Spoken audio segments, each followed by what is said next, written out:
अस्सलाम वालेकुम प्यारे शागिर्द साथियों, अज असां सिखंदासीं ज़माने हाल मुकम्मल जारी। प्रेजेंट परफेक्ट कंटिन्यूअस टेंस, ज़माने हाल मुकम्मल जारी। सब खां पहिरियां असां जी डेफिनेशन था सिखूं। In this branch of present tense the action of subject is continue from some period. ज़माने हाल जी हिन शाख में फ़ाइल जो कम कुछ अरसे खां जारी होंदो आहे। हिकिड़ो हूंदो आहे प्रेजेंट कंटिन्यूअस टेंस ऐं ॿियो हूंदो आहे प्रेजेंट परफेक्ट कंटिन्यूअस टेंस।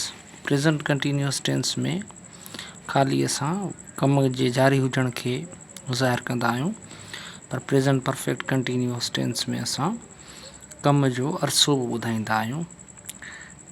मिसाल तौर, I have been learning grammar for half an hour. आऊं अधु कलाक खां ग्रामर सिखी रहियो आहियां, या मूं अधु कलाक खां पे ग्रामर सिखी आहे।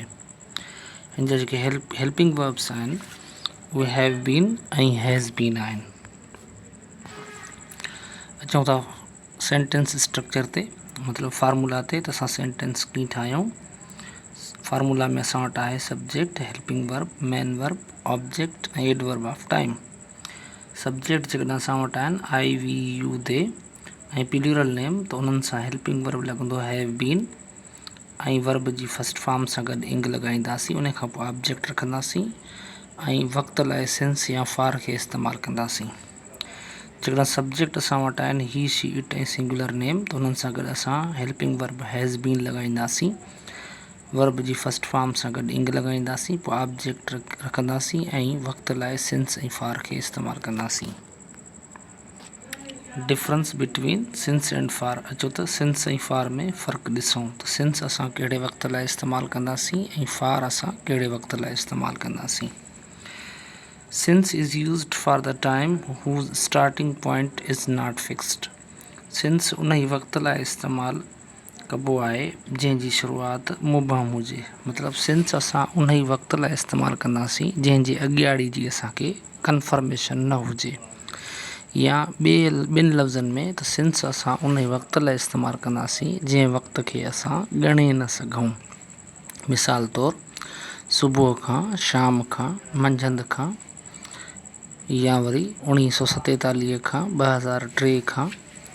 त इहो जेको आहे सो फिक्स न आहे। जनवरीअ खां, त इन जे करे असां हिते इन ई वक़्त लाइ असां फार खे इस्तेमालु कंदासीं, सॉरी सिंस खे इस्तेमालु कंदासीं। For is used for the time whose both ends are fixed. For उन ई वक़्त लाइ इस्तेमालु कबो आहे जंहिंजा ॿई पासा मालूम हुजनि। मिसाल, 7 बजे खां, या अधु कलाक खां, या 2 महीननि खां।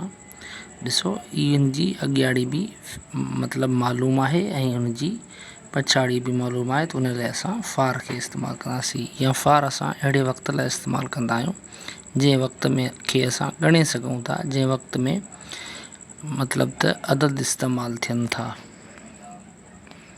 एग्ज़ाम्पल्स, आऊं अधु कलाक खां ग्रामर सिखी रहियो आहियां। हाणे हिते अधु कलाक जेको आहे सो इहो हिकिड़ो फिक्स टाइम आहे जंहिंजी अॻियाड़ी असांखे मालूम आहे, त उन जे करे असां हिते फार खे इस्तेमालु कंदासीं।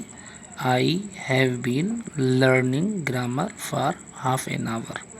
या आऊं अधु कलाक खां ग्रामर न सिखी रहियो आहियां। I have not been learning grammar for half an our.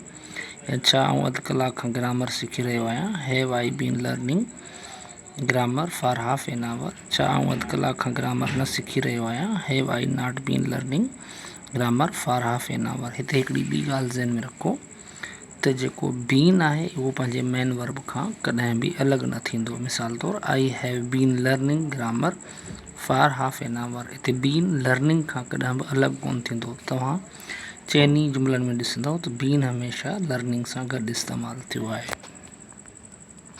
ॿिए मिसाल तरफ़ हलूं था। हू सुबुह खां रेलगाॾीअ में सफ़रु करे रहियो आहे। त हाणे सुबुह जो मतिलबु कहिड़े टाइम खां, इन जी अॻियाड़ी फिक्स न आहे, त उन जे करे असां हिते सिंस खे इस्तेमालु कंदासीं। He has been travelling by train since morning हू सुबुह खां रेलगाॾी में सफ़र न करे रहियो आहे। He has not been travelling by train since morning. छा हू सुबुह खां रेलगाॾी में सफ़र करे रहियो आहे। Has he been travelling by train since morning. छा हू सुबुह खां रेलगाॾी में सफ़र न करे रहियो आहे। Has he not been travelling by train since morning. अॼु जे लाइ एतिरो ई काफ़ी आहे। इंशाल्लाह असां नेक्स्ट लेक्चर में पास्ट टेंस खे स्टार्ट कंदासीं। तेसीं ताईं अल्लाह भाई।